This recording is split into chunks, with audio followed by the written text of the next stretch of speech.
بسم اللہ الرحمن الرحیم۔ السلام علیکم اسلامک ٹیچر کے پیارے دوستو، ہم امید کرتے ہیں کہ آپ خیریت سے ہوں گے۔ ہماری دعا ہے کہ اللہ پاک آپ کو خیر و عافیت سے رکھے، آمین۔ پیارے دوستو، برے خیالات کا دماغ میں آنا، ہر وقت وساوس میں گھرے رہنا کسی عذاب سے کم نہیں ہوتا۔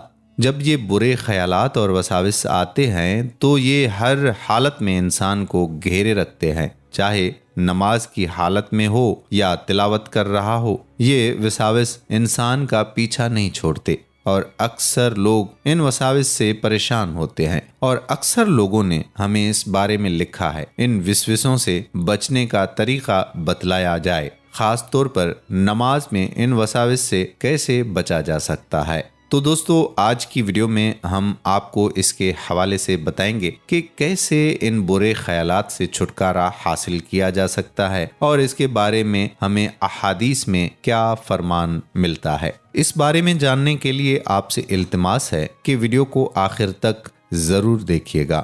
پیارے دوستو، اگر آپ ہمارے چینل اسلامک ٹیچر کی یہ ویڈیو پہلی بار دیکھ رہے ہیں اور ابھی تک آپ نے ہمارا چینل سبسکرائب نہیں کیا تو ہماری آپ سے یہ گزارش ہے کہ آپ ہمارے چینل کو ضرور سبسکرائب کر لیں اور ساتھ ہی لگے بیل کے بٹن کو بھی پریس کر لیں، تاکہ آپ کے پاس فیوچر میں ہماری اپلوڈ ہونے والی مزید اسلامک اور معلوماتی ویڈیوز کا نوٹیفیکیشن بر وقت ملتا رہے۔ پیارے دوستو، ذہن کے اندر خیالات کا پیدا ہونا انسانی زندگی کا حصہ ہے۔ انسان ہونے کے ناطے خیالات آئیں گے، اور یہ خیالات اچھے بھی ہو سکتے ہیں اور برے بھی۔ اب سوال یہ پیدا ہوتا ہے کہ برے خیالات سے کیسے بچا جائے؟ دوستو، یاد رہے کہ عام حالت سے بھی زیادہ انسان اس وقت پریشان ہوتا ہے کہ جب اس کو نماز کے اندر بھی وساوس آتے ہیں اور وہ نماز میں ان خیالات کی وجہ سے توجہ نہیں کر پاتا۔ اس حوالے سے کیا کیا جا سکتا ہے اور ان برے خیالات پر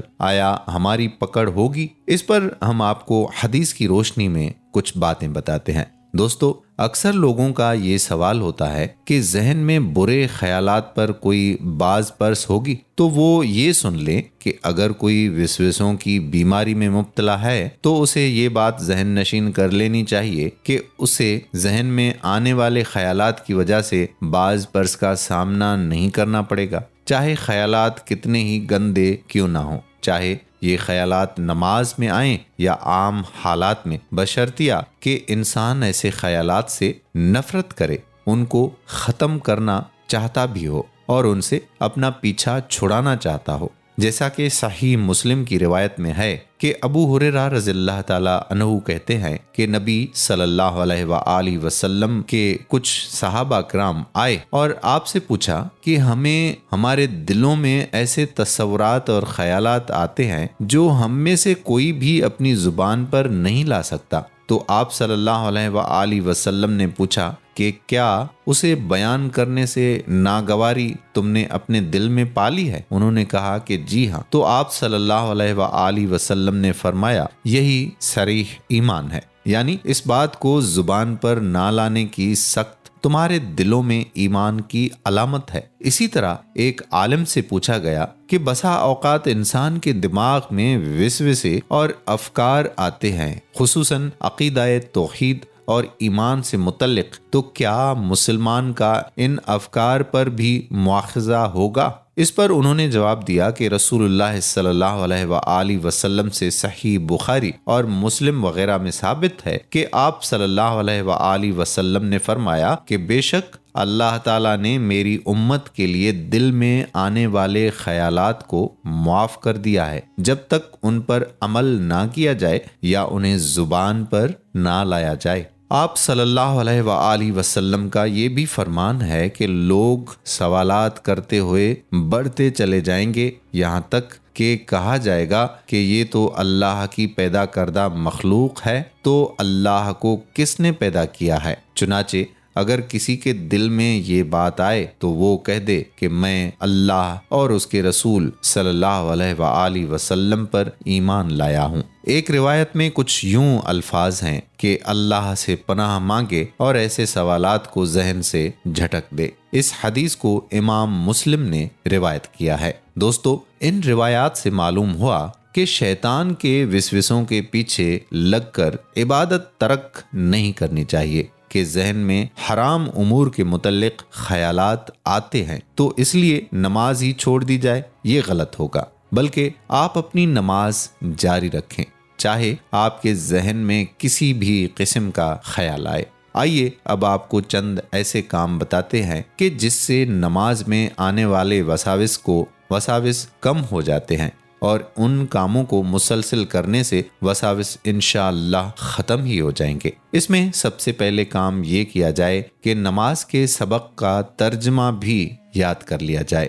اس سے یہ فائدہ ہوگا کہ نماز میں دھیان بڑھے گا، اور جب نماز میں دھیان بڑھے گا تو انشاءاللہ وساوس کم ہوں گے۔ اسی طرح ہر نماز کو آخری نماز سمجھ کر پڑھا جائے۔ جب نماز کو آخری نماز سمجھ کر پڑھیں گے تو نماز میں خشوع حاصل ہوگا اور وساوس جاتے رہیں گے۔ نماز میں داخل ہوتے ہی موت کی یاد تازہ کر لیں اور یہ خیال کریں کہ شاید اس کے بعد آپ کو کوئی نماز ادا کرنے کا موقع نہ مل سکے اور یہ نماز آپ کی آخری نماز ثابت ہو۔ اللہ کے رسول صلی اللہ علیہ وآلہ وسلم نے فرمایا کہ اپنی نماز میں موت کو یاد کر، کیونکہ جب ایک شخص اپنی نماز میں موت کو یاد کرتا ہے تو زیادہ مناسب ہے کہ وہ اپنی نماز کو ٹھیک ٹھاک ادا کر سکے، اور ایسے آدمی کی طرح نماز ادا کر جسے امید نہ ہو کہ وہ دوسری نماز ادا کر سکے۔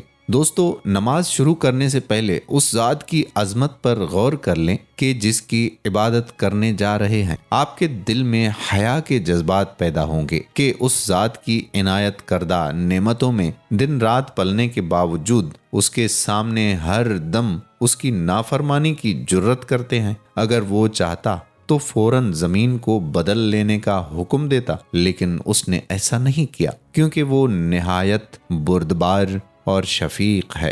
آپ کے دل میں اس کی ہیبت کے جذبات پیدا ہوں۔ وحی کے فرشتے جبرائیل امین کی خشیت الہی کا یہ عالم تھا کہ معراج کی رات اللہ کی خشیت سے بوسیدہ ٹاٹ کی مانند ہو چکے تھے، لہٰذا جب ہاتھ باندھتے ہوئے اللہ اکبر کہیں تو اس کے معنی پر غور کر لیں کہ اللہ پاک سب سے بڑا ہے جس کے قبضے میں ساری کائنات ہے۔ جب یہ کیفیت آپ کے ذہن میں بیٹھے گی تو کیا یہ حقیقت نہیں کہ آپ تزلزل اور انکساری کا پیکر بنے، پورے خشوع و خضوع سے نماز کی طرف لپکیں گے؟ دوستو، نماز کے لیے ہاتھ اٹھاتے ہی اپنے اندر یہ تصور پیدا کریں کہ ہم اللہ تعالیٰ کو دیکھ رہے ہیں اور اس کے سامنے نماز ادا کر رہے ہیں، اور یہی احسان کا سب سے اعلیٰ درجہ ہے۔ یا کم از کم یہ خیال پیدا کریں کہ اللہ تعالیٰ ہمیں دیکھ رہے ہیں اور اس کی نگرانی سے ہم ایک لمحے کے لیے بھی اوجھل نہیں ہیں۔ ذرا خود ہی سوچئے کہ اگر اللہ تعالیٰ پورے جلال و جمال کے ساتھ ہمارے سامنے ہو اور ہمیں نماز ادا کرنے کا حکم دے تو آخر اس وقت ہماری کیفیت کیسی ہوتی؟ حضور پاک صلی اللہ علیہ وآلہ وسلم فرماتے ہیں کہ اللہ تعالیٰ کی عبادت اس طرح کرو گویا کہ تم اسے دیکھ رہے ہو، اگر ایسا نہ ہو سکے تو کم از کم اس طرح کہ وہ تمہیں دیکھ رہا ہے۔ لیکن یہ کیفیت کب پیدا ہوگی؟ جبکہ دل دنیاوی آلائشوں سے پاک اور صاف ہو، دل میں اللہ کی نگرانی اور اس کے سامنے جواب دہی کا احساس ہو، اور ذہن میں آخرت کی فکر رچی بسی ہو۔ دوستو، ان چیزوں پر اگر ہم عمل کر لیں تو انشاءاللہ ہماری نماز سے برے خیالات اور وساوس جاتے رہیں گے۔ اللہ سے دعا ہے کہ ہمیں دین کی سمجھ نصیب فرمائے اور اس کے مطابق زندگی بسر کرنے کی توفیق عطا فرمائے۔ پیارے دوستو، ہم یہ امید کرتے ہیں کہ آپ کو ہماری آج کی ویڈیو ضرور پسند آئی ہوگی۔ اگر آپ کو ہماری آج کی ویڈیو پسند آئی ہے تو آپ سے گزارش ہے کہ آپ ہمارے چینل اسلامک ٹیچر کو ضرور سبسکرائب کر لیں اور ساتھ ہی لگے بیل کے بٹن کو بھی پریس کر لیں تاکہ آپ کے پاس ہماری آنے والی مزید معلوماتی اور اسلامک ویڈیوز کا نوٹیفیکیشن بر وقت ملتا رہے۔ سبسکرائب کے ساتھ ساتھ ہماری ویڈیو کو لائک بھی ضرور کریں اور اپنی قیمتی رائے کا اظہار کمنٹس میں ضرور کریں۔ کمنٹس میں آپ اپنے سوالات بھی ہم تک پہنچا سکتے ہیں۔ اللہ تعالیٰ آپ کو اپنی حفظ و امان میں رکھے، آمین۔